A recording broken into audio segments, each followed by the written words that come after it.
உன் மதமா என் மதமா ஆண்டவன் எந்த மதம், நல்லவங்க எம்மதமோ ஆண்டவன் அந்த மதம்.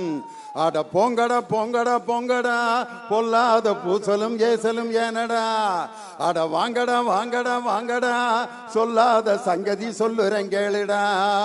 அந்த ஆண்டவன் தான் முஸ்லீமா இல்லை கிறிஸ்துவனா இல்லை இந்துவா, உன் மதமா என் மதமா ஆண்டவன் எந்த மதம், நல்லவங்க எம் மதமோ ஆண்டவன் அந்த மதம். உன் மதமா என் மதமா ஆண்டவன் எந்த மதம், தம்பி திருமாவும் எம் மதமோ ஆண்டவன் அந்த மதம். அருமையாக இன்று பிறந்த நாளை கொண்டாடி 11 மணிக்கு வந்தேன் நானுங்க. எப்போ எனக்கு பேசுறதுக்கு நேரம் கிடைச்சிருக்கு பாருங்க. வேற எந்த மேடையிலும் இவ்வளவு நேரம் காத்திருந்து பேசுவதற்கு நான் தயாராக இருந்ததில்லை. ஒரு மாபெரும் எழுச்சி தமிழனின் பிறந்த நாளுக்காக எத்தனை மணி நேரம் வேண்டுமானாலும் காத்திருந்து இந்த ஒலி வாங்கியில் நான் பேசுவேன். ரொம்ப அற்புதமாக இந்த பிறந்த நாள் நிகழ்ச்சி நடந்து கொண்டிருக்கிறது. கேக் வெட்டி இன்னும் வாழ்த்துலேருந்து அவர் முடியல. நிறைய பேர் இப்போ நிப்பாட்டி வச்சுருக்காங்க. எல்லாரும் என்னையை திட்டிகிட்டு இருப்பாங்க. நாங்கள் வாழ்த்து மடல் எல்லாம் கொண்டு வந்துக்கிட்டு இங்கே நின்றுக்கிட்டு இருக்கேன், இந்த ஆளை வேற குறுக்க பேச விட்டாங்களேன்னு. அவங்களுக்கு இடையில தான் இப்போ நான் நின்றுக்கிட்டு இருக்கேன். சிவராத்திரியில் விழித்திருந்தால் சிவலோக பதவிக்கு செல்லலாம் என்ற நம்பிக்கை, வைகுண்ட ஏகாதேசிக்கு விழித்திருந்தால் வைகுண்ட பதவிக்கு போகலாம் என்று ஒரு நம்பிக்கை. ஆனால் இந்த விடுதலை சிறுத்தைகள் இன்று விழித்திருக்கின்ற இந்த இரவு பாசிசத்தை அடக்கி ஒரு இலட்சியத்தை அடைகின்ற அந்த இலக்கை நிர்ணயிக்கின்ற ஒரு இரவு இது. இன்னைக்கு கிருஷ்ண ஜெயந்தி, அதாவது கிருஷ்ணருக்கு பிறந்த நாள். கிருஷ்ணருடைய நிறமும் கருப்பு தான். அந்த கிருஷ்ணர் எப்படி அர்ஜுனருக்கு தேரோட்டியாக இருந்து இந்தியா கூட்டணி என்ற ரதத்தை எங்கள் தலைவர் மு.க. ஸ்டாலின் என்ற அர்ஜுனன் நடத்தி கொண்டிருக்கக்கூடிய அந்த ரதத்திற்கு தேரோட்டியாக இருக்கின்ற கிருஷ்ணன் யார் என்றால் எங்கள் அன்பு சகோதரர் தொல் திருமா. பாசிசத்தை அடக்குகின்ற இந்தியா கூட்டணி என்ற தேருக்கு அர்ஜுனராக இருக்கும் எங்கள் தளபதி மு.க. ஸ்டாலினுக்கு தேரோட்டியாக வாய்த்த ஒரு அற்புதமான கிருஷ்ணன் தான் என் அருமை சகோதரர் தொல் திருமா அவர்கள். தொல்காப்பியன் திருமாவளவன், என்ன பேர் பாருங்க. அடடடடா. தொல்காப்பியம்ங்கிற அந்த இலக்கண நூலில் தான் 8 வகை மெய்ப்பாட்டியலில் முதல் வகை மெய்ப்பாடு என்று எதை சொன்னார்கள்னா, நகையே, அழுகை, இளிவரல், மறுக்கை, அச்சம் என்று 8 வகை மெய்ப்பாட்டியல். அதுல முதல் மெய்ப்பாடு எதுன்னா நகை, அதாவது சிரிப்பு. 60வது பிறந்த நாளில் நான் பேசிய அந்த பேச்சை கேட்டு அவர் துள்ளி குதித்த அந்த சிரிப்பை பார்த்து உலகமே அயர்ந்து போனது.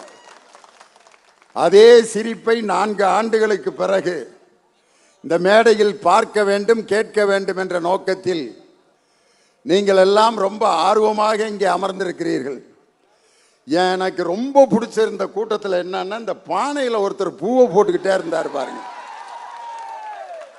அவர் தான் உண்மையிலே கவியரங்கத்தை ஹிட்டாக்குனதே அவர் தான். நல்ல கவிதையில அருமையான செய்தி வர்றப்ப நீங்க வேற எங்கேயாவது கவனிச்சுக்கிட்டு இருந்தீங்கன்னா, அவர் தான் பூவை போட்டு அந்த வாக்கியத்தை கவனியா அப்படின்னு சொல்லி அந்த பூ வைக்கிறதுக்கு அவர் ஒரு தட்டை கூட தேர்ந்தெடுத்திருக்கலாம். ஆனா அவர் எதை தேர்ந்தெடுத்திருக்காரு பாருங்க. எங்கள் தம்பி தொல் திருமா அவர்கள் வெற்றி பெற்ற அந்த பானை சின்னத்தை அதுக்குள்ள பூவை வச்சு அப்படியே ஒன்னொன்னா தூக்கி போட்டுக்கிட்டே இருக்காரு. இப்ப நான் பேசுறப்ப அந்த பானையை கொஞ்ச நேரம் தலையில மட்டும் வச்சிருங்க. ஏன்னா பூவை போட்டுக்கிட்டே இருந்தீங்கன்னா எப்ப கை தட்டுறதுன்னு அவங்களுக்கு தெரியாம போயிடும். இங்கே அமர்ந்திருக்கக்கூடிய அற்புதமான ஊடகவியலாளர்கள், ஒவ்வொருத்தருக்கும் நான் மிக அற்புதமான ரசிகன். இந்த மேடையில் உட்கார்ந்துருக்க அவ்வளோ பேருக்கு நான் ரசிகன். இந்த அருமையான நிகழ்ச்சியில் நம்ம எல்லாரும் வியந்து கேட்ட பேச்சு எதுன்னா, ஒரு ஓய்வு பெற்ற காவல்துறை அதிகாரி அருமை சகோதரி வனிதா அவர்கள் ஒரு காவல்துறை அதிகாரியாக இருந்து அந்த காவல்துறை அடக்குமுறையை மீறியதால் தான், அதை மீறி மீறி வளர்ந்த இயக்கம் விடுதலை சிறுத்தைகள், அதனால் தான் இவ்வளவு பெரிய கூட்டம் என்று ஒரு காவல்துறை அதிகாரியின் வாயில் பாராட்டப்பட்ட ஒரு இயக்கம் எது என்றால் அது என் சகோதரர் திருமா அவர்கள் இயக்கி கொண்டிருக்கக்கூடிய விடுதலை சிறுத்தைகள். அதனால நல்ல சிரிக்கணும். முதல்ல இந்த சிரிக்காத ஆளால தான் நாட்டில் பெரிய பிரச்சனைய. நானும் ஒரு கூட்டத்தில் 2 மணி நேரம் பேசிட்டே இருக்கேன். முன் வரிசையில் ஒரு 5 பேர் இருந்தா 2 மணி நேரம் இதே மாதிரியே இருந்தான். என்னடா அப்படி இருக்காங்க, ஒருவேளை தமிழ் தெரியலையான்னு கேட்டா தமிழ்ல தான் பேசிக்கிறேன், அல்லது காது கேட்கலையான்னு பார்த்தா கூப்பிட்டா திரும்புறேன். அப்புறம் ஏன்டா சிரிக்கல அப்படின்னு பார்த்தா அங்க மேட்ரு இல்லை. இதை நான் சொல்லல, கலைவாணர் NS கிருஷ்ணன் சொன்னார்.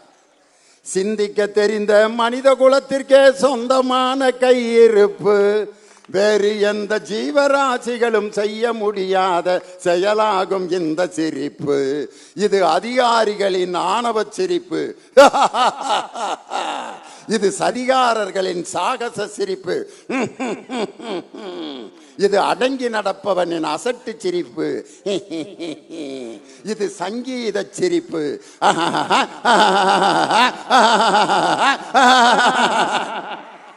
பல சிரிப்பு நம்ம கேட்டிருக்கான்.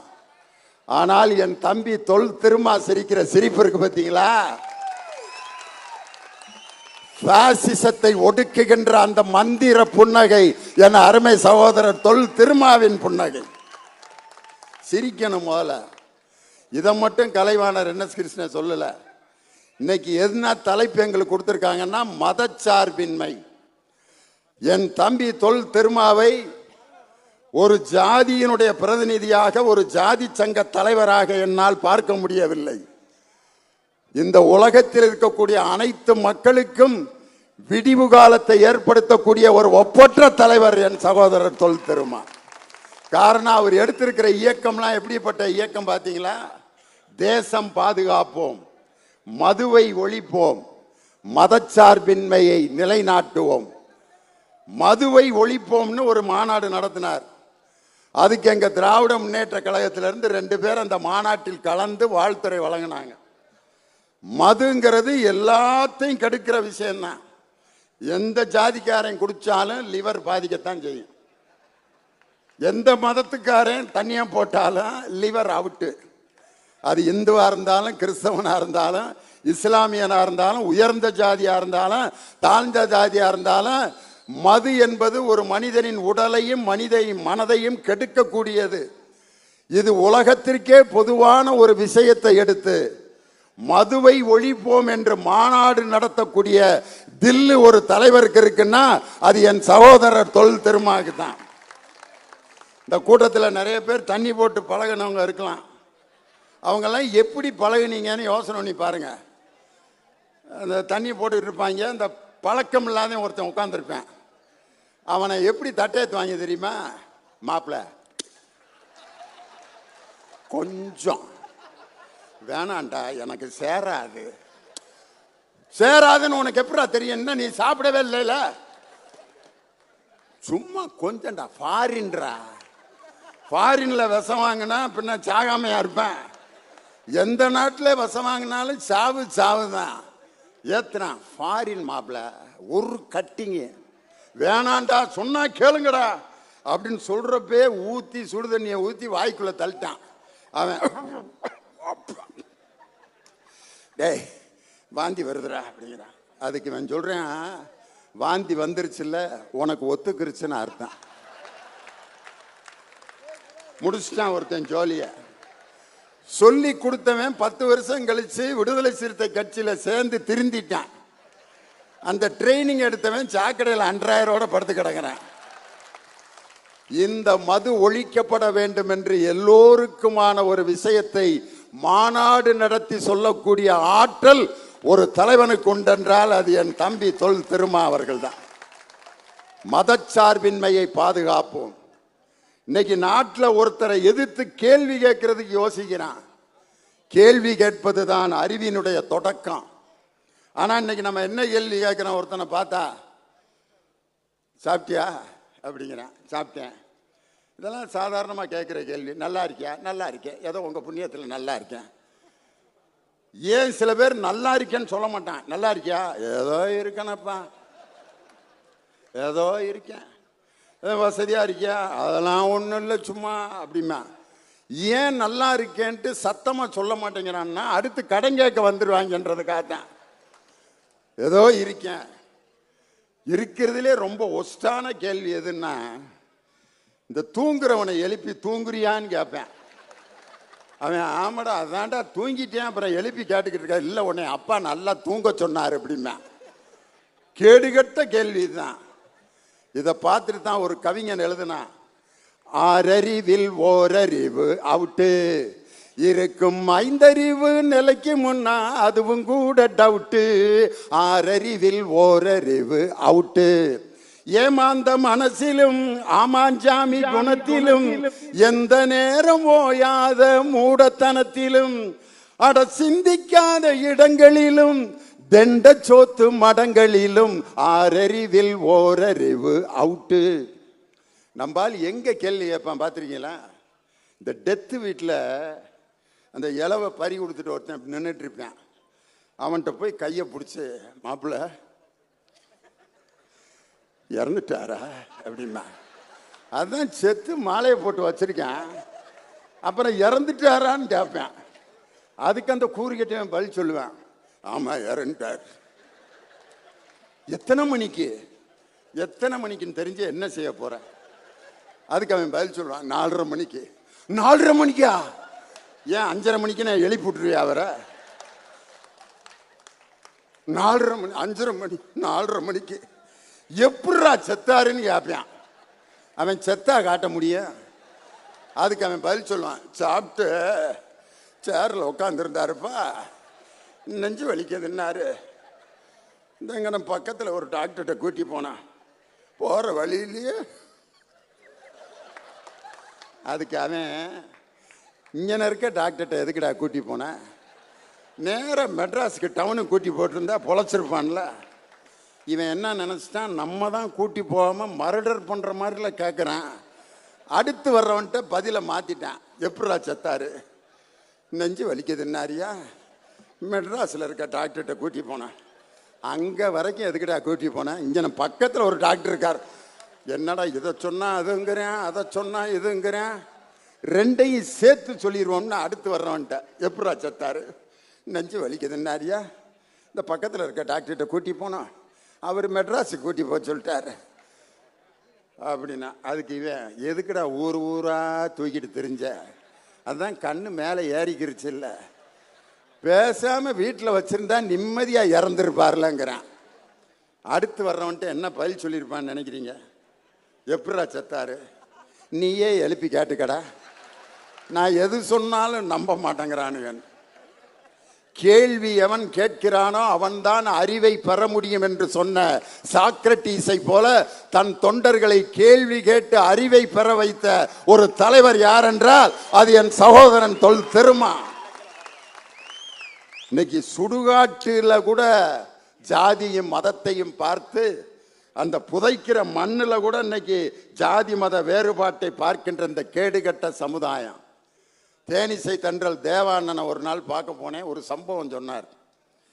என் ஃப்ரெண்டு இறந்துட்டான்னு சுடுகாட்டுக்கு போயிருந்தேனப்பா. அப்போ ஒருத்தன் மண் வெட்டி இப்படி அள்ளி போட்டுக்கிட்டே இருக்கேன். பாடி அங்கே இருக்கு. தேவானை சூப்பராக ட்ரெஸ் பண்ணிட்டு இப்படி போய் நிற்கிறாரு. அந்த ஃப்ரெண்டு இறந்துட்டான்னு அழுதுகிட்டு இருக்காரு. அந்த மண் அள்ளி போட்டவன் இப்படி அள்ளி போட்டுக்கிட்டே, தேவானே நல்லா இருக்கா? அவனுக்கு வந்து இப்போ டெய்லி பாடியை பார்க்கறதுனால அவனுக்கு சோகம்லாம் என்னன்னு தெரியாது. நல்லா இருக்கானே? சூப்பர்ண்ணே. அண்ணே உன் பாட்டுனா எனக்கு ரொம்ப பிடிக்கும்ண்ணே. விதவிதம்மா சோப்பு சீப்பு கண்ணாடி. தேவான் எப்படி இருந்திருப்பாருன்னு யோசனை பண்ணி பாருங்க. சிரிக்கவும் முடியல, அழுகவும்ல. அவனந்த அண்ணே இன்னொரு பாட்டு எங்களுக்கு ரொம்ப பிடிக்கும்ண்ணே. சலோமியா சுண்ட கஞ்சி சோறுடா, சுரும்பு கருவாடுடா, வாழ மீனு காலுடா, வர்ற ஸ்டைல பாருடா. சலோமியா மண்ணை போட்டுக்கிட்டே இன்னொரு வாக்கியம் சொல்றேன். அண்ணே எங்க ஊர்ல ஒரு கபடி மேட்ச் வச்சிருக்கோம்னே, நீ தானே வந்து பிரைஸ் கொடுக்கணும். தேவானனுடைய பிஏ இருந்துக்கிட்டு, அன்னைக்கெல்லாம் அவர் வர முடியாது, அப்புறம் பேசு இதெல்லாம். அப்போ ஒரு வாக்கியம் சொன்னான் பாருங்க. அண்ணே நீ கபடி மேட்சுக்கு வராட்டி பரவாயில்லண்ணே, என்னைக்கு இருந்தாலும் இங்கே நீ வந்து தானே ஆகணும் அப்படின்னா. அப்போத்தான் தேவானனுக்கு சிரிக்கிறதா அழுகிறதான்னு தெரில. இந்த மாதிரி ஒரு நெருக்கடி வருகின்ற நேரத்தில் கூட தன் தொண்டர்களை விட்டு கொடுக்காத ஒரு தலைவன் யார் என்றால் அது எங்கள் சகோதரர் தொல் திருமாவர். அதனால தான் மதச்சார்பின்மை அப்படிங்கிறத எங்களுக்கு தலைப்பாக கொடுத்துருக்காங்க. உள்துறை அமைச்சர் மாண்புமிகு அமித்ஷா அவர்கள் மதுரைக்கு வந்தபோது ஒரு பேச்சு பேசினார். என்ன பேச்சுனா, திராவிட முன்னேற்ற கழகத்துக்காரர்கள் திருப்பரங்குன்றத்தை சிக்கந்தர் மலையாக மாற்றிவிட்டார்கள். யாராவது இது வரைக்கும் அப்படி சொன்னோமா? அந்த தொகுதிக்கு பேரே திருப்பரங்குன்றம் தொகுதி தான். யாராவது சிக்கந்தர் மலை தொகுதின்னு சொல்லியிருக்கோமா? பாட்டு இது வரைக்கும் பூவை செங்குட்டுவன் எழுதின பாட்டு, திருப்பரங்குன்றத்தில் நீ சிரித்தால் முருகா திருத்தணி மலை மீது எதிரொலிக்கும் அப்படின்னு தான் பாட்டு இருக்கு. சிக்கந்தர் மலை மீது நீ சிரித்தால் முருகா நாகூர் தர்காவிலே எதிரொலிக்கும் அப்படியா பாடியிருக்கான்.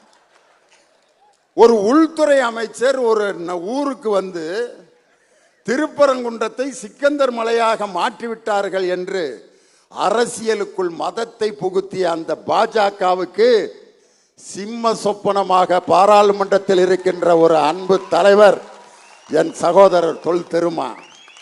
பேரறிஞர் அண்ணா பாராளுமன்றத்துக்கு போன உடனே பேசிய பேச்சு, I am C.N. Annadurai from Dravidian stock. My country is industrially ill, economically dull, but educationally nil. I am C.N. Annadurai from Dravidian stock. I am from Madras state, which would be called as Tamil Nadu in future. அப்படின்னார்.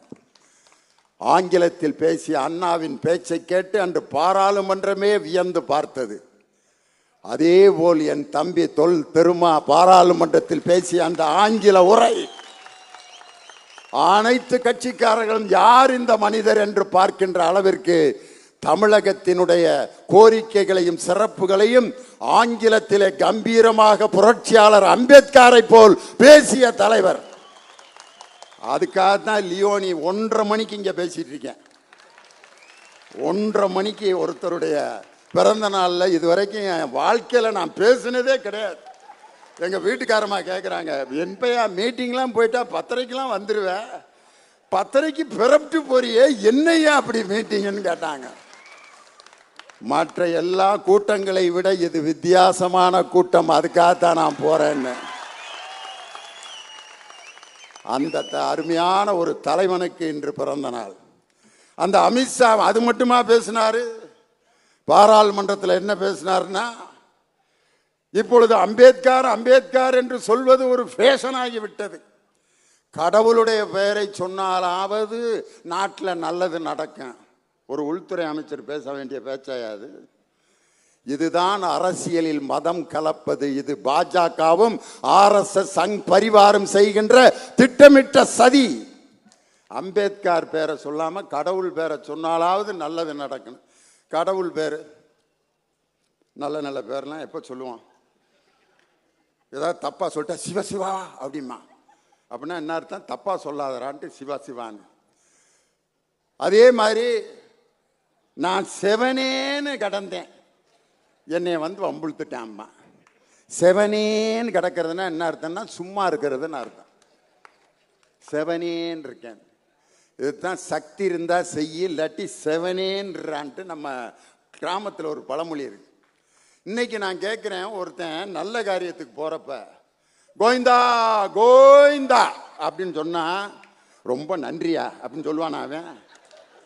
சொல்லி பாருங்க யாராவது ஒருத்தர். பரீட்சைக்கு போறீங்க, தம்பி போறாரு, பரீட்சைக்கு போயிட்டு வரவா, போயிட்டு வா கோவிந்தா, அப்படியே நான் பரீட்சையில் பாஸ் ஆகணுமா வேணாமாடான்ட்டு. அது உண்மையிலே ஒரு கடவுள் பேர் தான். ஆனால் அதை சொன்னால் யாராவது அதை நல்லதுன்னு ஏற்றுக்கிறானா? ஒரு கல்யாணத்தில் தாலி கட்டுறப்ப பக்கத்தில் போய் நின்று கோவிந்தா கோவிந்தா கொன்னே விடுவாங்க நம்மளை. அது என்ன கடவுள் பேரை சொன்னால் நல்லது நடக்கும், அம்பேத்கர் பேரை சொல்வது வாடிக்கையாகிவிட்டது என்று. ஒருமையுள் தாம் பெற்ற கல்வி எழுமையும் ஏமா புடைத்து என்று புரட்சியாளர் அம்பேத்கர் கற்ற கல்வி இந்த உலகம் முழுவதற்கும் பயன்படுத்திய தலைவர் புரட்சியாளர் அம்பேத்கர். அவர் வெளிநாட்டில் படித்துவிட்டு வந்தவுடன் உச்சநீதிமன்ற நீதிபதி பொறுப்பு அவருக்கு தரப்பட்டது, வேண்டாம் என்று விட்டார். மிகப்பெரிய கவர்னர் பொறுப்பு தரப்பட்டது, வேண்டாம் என்று சொல்லிவிட்டார்.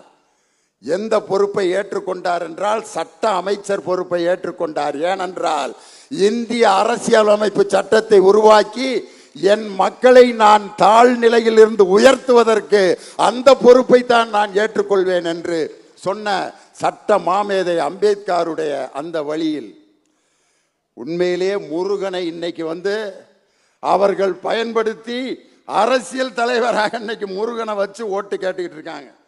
ஒரே ஒரு செய்தியை சொல்லி முடிச்சிடறேன். நான் நடித்த கங்கா கௌரின்னு ஒரு படம் பார்த்துருப்பீங்க. வடிவேலும் அருண் எனக்கு மகனுகளாக நடிச்சிருப்பாங்க. அதில் கஞ்சனா நடிச்சிருப்பேன்.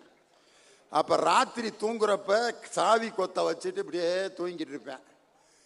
என் மகனுங்க 2 பேரும் கொள்ளையடிக்கிறதுக்கு ஐடியா பண்ணி அந்த சாவி கொத்தை எடுத்துட்டு ஒரு வேல் கம்பை சொருகி விட்டுருவாங்க. சொருகி விட்டு சாவி எடுத்துட்டு அவங்க பீரோவை திறந்து பணத்தை எடுத்துகிட்டு போயிட்டான். நான் வேல் கம்பை பிடிச்சிக்கிட்டே இருந்துட்டு காலையில் பார்த்து, முருகா என்ன முருகா திடீர்னு என் கைக்கு வந்துட்டேன் அப்படின்ட்டு. நான் முருகனை கும்பிட்டுக்கிட்டு இருக்கேன், என் சொத்தை பூரா கொள்ளையடிச்சிட்டு போயிட்டாங்க. பாஜக இப்படித்தான் முருகன் மாநாட்டை நடத்தி மக்கள் கையில் அந்த வேல்கம்பை கொடுத்து நமது சொத்துக்களை எல்லாம் கொள்ளையடித்து வருவதற்காக அந்த முருகன் மாநாட்டை நடத்தி கொண்டிருக்கிறார்கள். மதத்தால் பிளவுபடுத்துகின்ற அந்த பாஜகவினுடைய சூழ்ச்சியை முறியடிக்க வேண்டும். இன்னைக்கு எப்படிப்பட்ட மத ஒற்றுமை இன்னைக்கு நம்ம நாட்டில் இருக்கு. ஒரு கோயிலில் சாமி கும்பிட்டு, ஒரு கணவன் மனைவி சாமி கும்பிட்டு விபூதியெல்லாம் அடிச்சுட்டு மனைவியை பின்னால் உட்கார வச்சு இப்படி ஓட்டிட்டு வர்றேன். அவங்க பின்னால் உட்காந்து வர்றதுலேயே கல்யாணம் முடிஞ்சு எத்தனை வருஷம் ஆச்சுன்னு கண்டுபிடிச்சிடலாம்.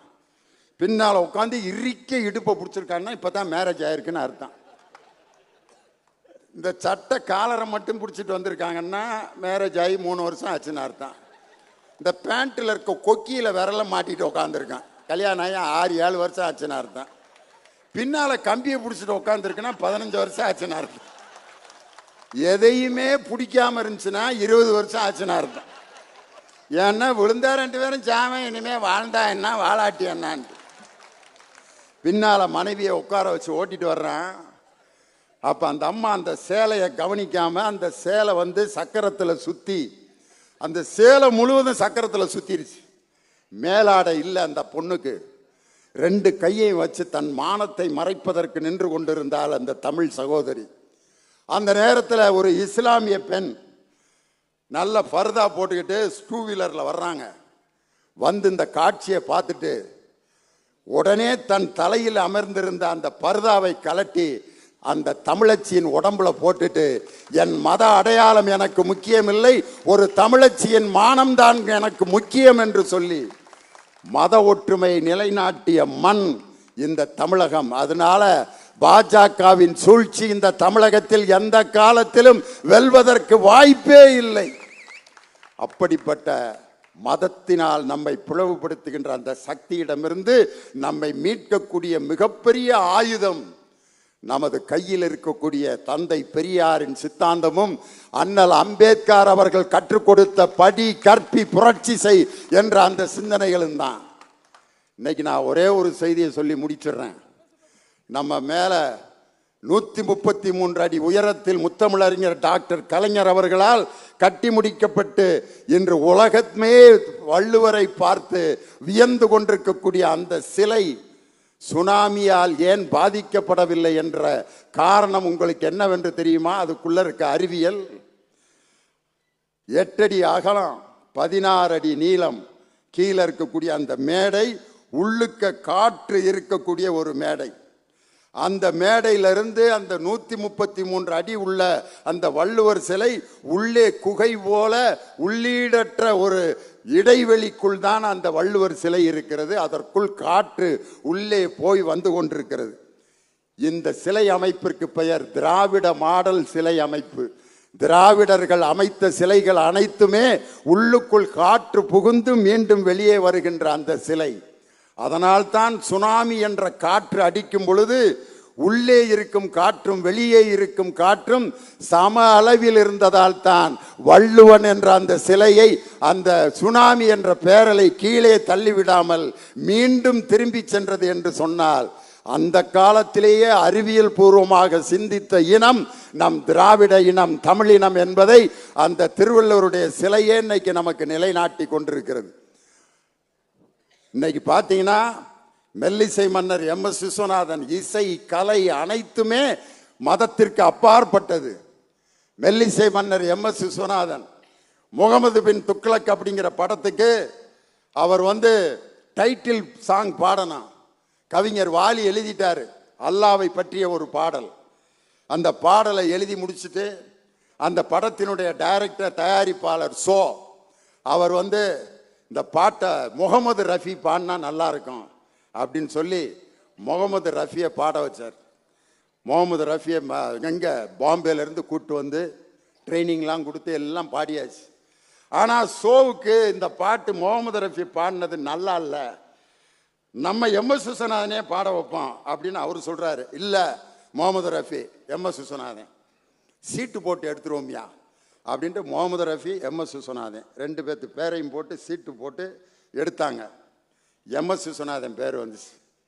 MS விஸ்வநாதன் தான் அந்த பாட்டு பாடினார். இவ்வளோ பெரிய விபூதி குங்குமம் அடிச்சுக்கிட்டு MSV பாடின அந்த இஸ்லாமிய பாடல் இதுவரை இஸ்லாமியர்களுக்கான பாடல் பெஸ்ட் சாங் அதுதான். அல்லாஹு அக்பர்